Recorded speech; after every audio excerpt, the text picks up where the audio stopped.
Hey everyone, welcome back to the channel. So if you've been following global news this week, you might have caught something pretty huge happening in the Muslim world. Three major powers, Saudi Arabia, Turkey, and Pakistan, just signed a landmark defense pact in Mecca that's got everyone talking. Some are calling it the Islamic NATO. Others say it's a game changer for the balance of power in the Middle East and beyond. But what exactly is this agreement? What does it mean for these three countries? And could this really be the start of a new era in Muslim geopolitics? Stick around, because today we're breaking it all down. All right, let's start with the basics. On August 7th, 2026, the leaders of Saudi Arabia, Turkey, and Pakistan gathered in the holy city of Mecca to sign what's now being called the Makkah Joint Defense Agreement. The core idea is simple but powerful. An attack on one of them is considered an attack on all three. That's right, it's basically a mutual defense clause, very similar to NATO's famous Article 5. Now, why these three countries? Well, each brings something unique to the table. Saudi Arabia is the world's largest oil exporter and a heavyweight in the Arab and Islamic world. Turkey has NATO's second largest military and a booming defense industry, especially in drones and tech. And Pakistan, it's the only nuclear-armed Muslim country with a massive standing army and deep strategic experience. Put them together and you've got a serious power bloc. So what's actually in the agreement? Here's the thing. The full text hasn't been released, but from what officials have said, the pact covers four main areas. First, collective deterrence, meaning if any one of them is attacked, the others will respond. Second, joint military exercises and training. Third, intelligence sharing. And fourth, defense industrial cooperation, like Turkey helping Saudi Arabia build drones or Pakistan sharing tech. Now, let's talk timing. Why now? Well, the region's been through a lot. Conflicts in the Middle East, shifting U.S. priorities, rising tensions with neighbors like Iran and India, and a general sense that the old security guarantees aren't as solid as they used to be. This pact is, in many ways, a strategic hedge, a way for these three to say, we've got each other's backs.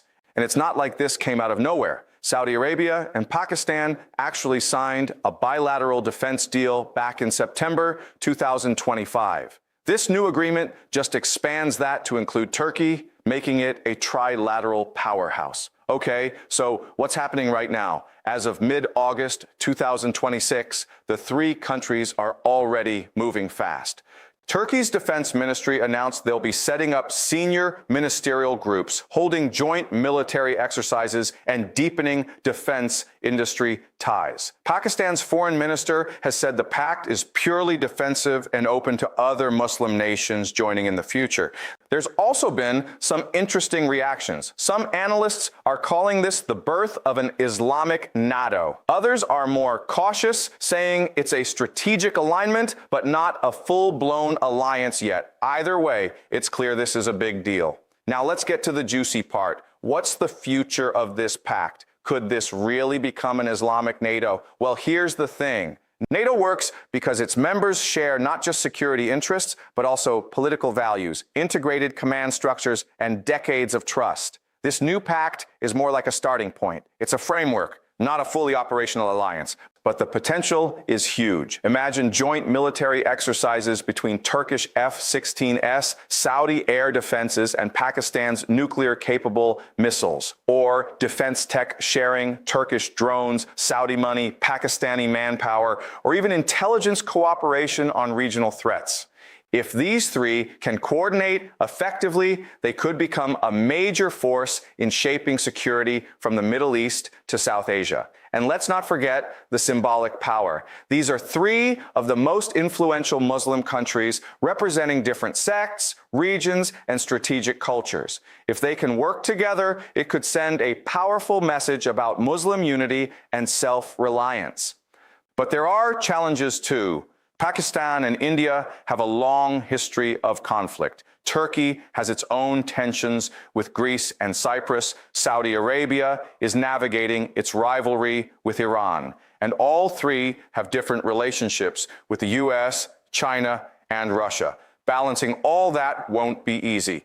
Still, the momentum is there. The agreement is open to other Muslim nations joining, and if more countries sign on, this could really start to look like a Muslim security bloc. So, what does this mean for the world? Well, for starters, it could shift the balance of power in the Middle East. It could also affect global energy markets, since Saudi Arabia is such a big oil player.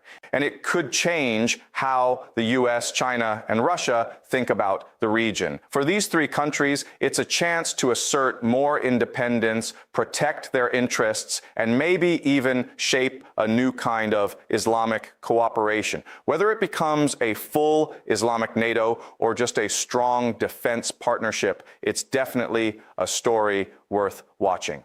All right, that's it for today's deep dive. What do you think? Could this be the start of something big, or is it just another agreement that'll fade over time? Drop your thoughts in the comments below. And if you found this video helpful, hit that like button, subscribe, and turn on notifications so you don't miss our next geopolitical breakdown. Thanks for watching, and I'll catch you in the next one.